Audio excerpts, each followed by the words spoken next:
Today I got a special request for oat cakes from my injured son. He broke his clavicle and he wanted some oat cakes, otherwise known as Cape Breton Oat Cakes, but it's like saying French fries when you're in France. Yeah.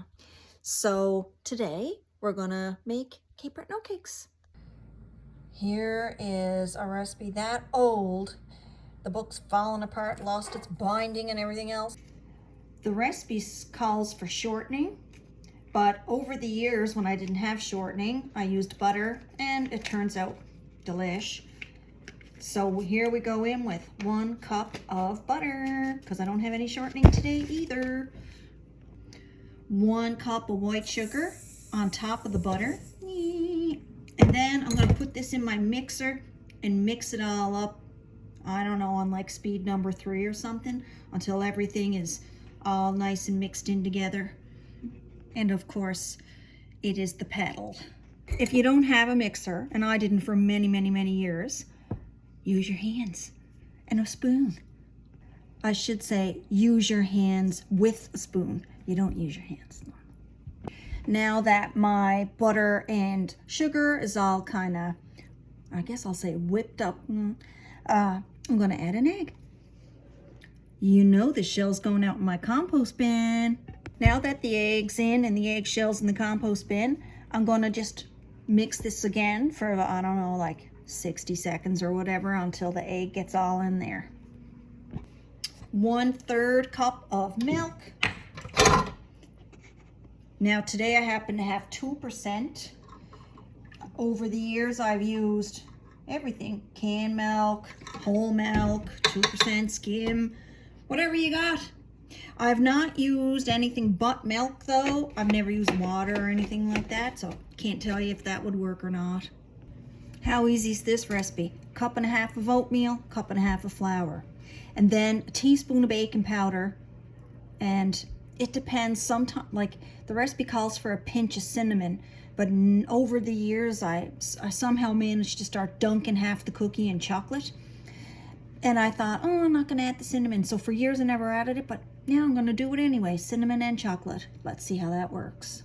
As I was adding the flour, we got a special guest star here, Mr. Broken Clavicle. Dun, dun, dun, dun. And look at Dr. Joe down Oh, and there's a special guest appearance by Mr. Banjo.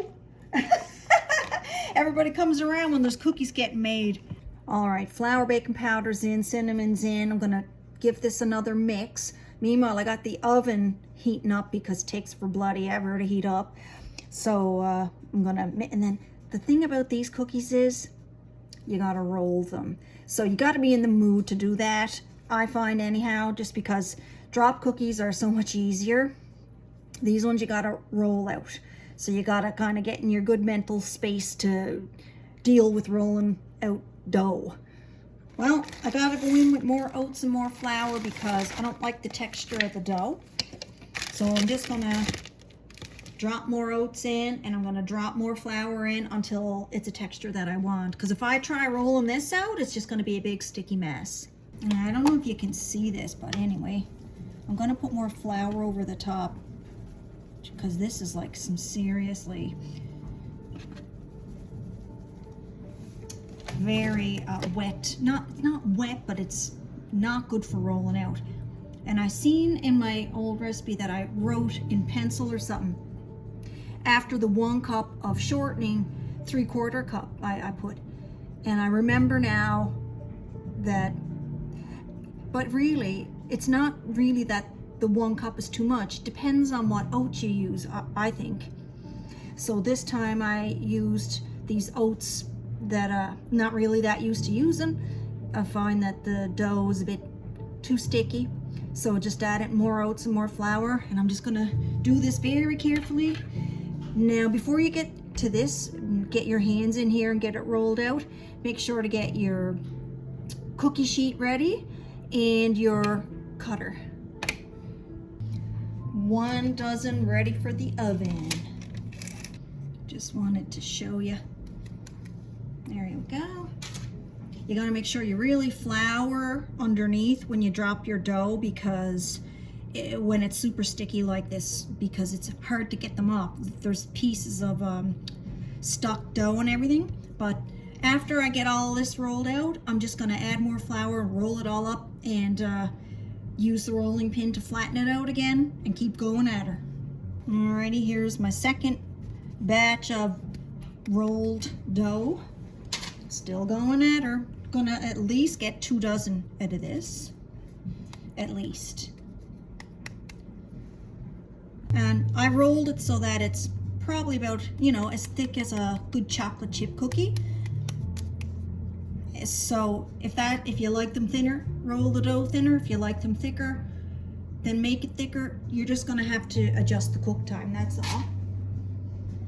You don't need to fuss too much about getting perfect shapes and all of that, especially if you're gonna dunk them half in chocolate. I always just pick the end that doesn't look very good, normally wouldn't pass QC, and then I dunk that, and then when it's covered in chocolate, all is well. And the other pieces, even if you're not covering them half in chocolate, the texture of the oatmeal makes it almost like a granular top anyway, so your aesthetic is not smooth and, you know, bubbly and fluffy like a I don't know, let's say a shortbread cookie or something. So don't worry about it. Don't beat yourself up. And look, if you don't have a cookie cutter, use a glass. Just flip over a glass, boom, boom, boom. That's what we did for years. There, look, all cleaned up. Took 2 minutes, if that. No more flour everywhere. Boom. All right, batch number 1 out of the oven.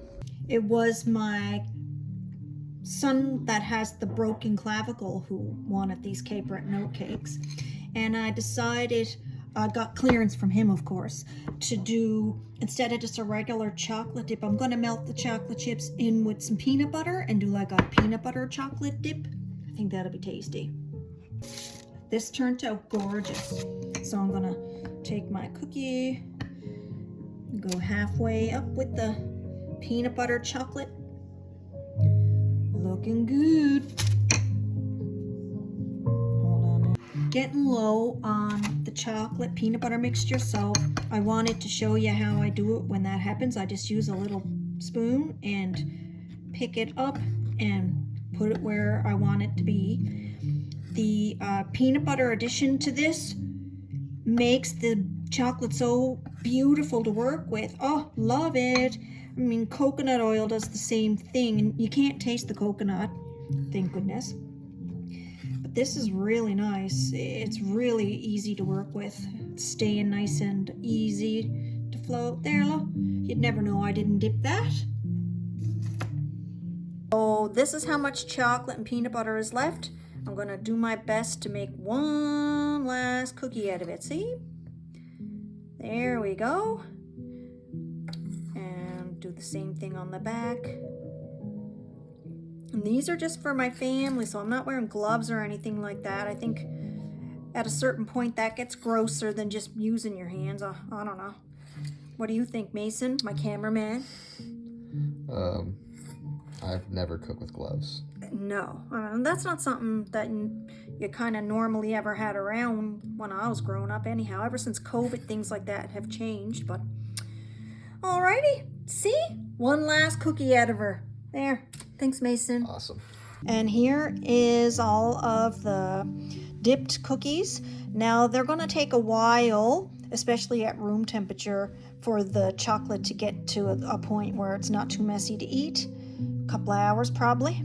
Just finished a nice cup of tea and had one with and one without chocolate.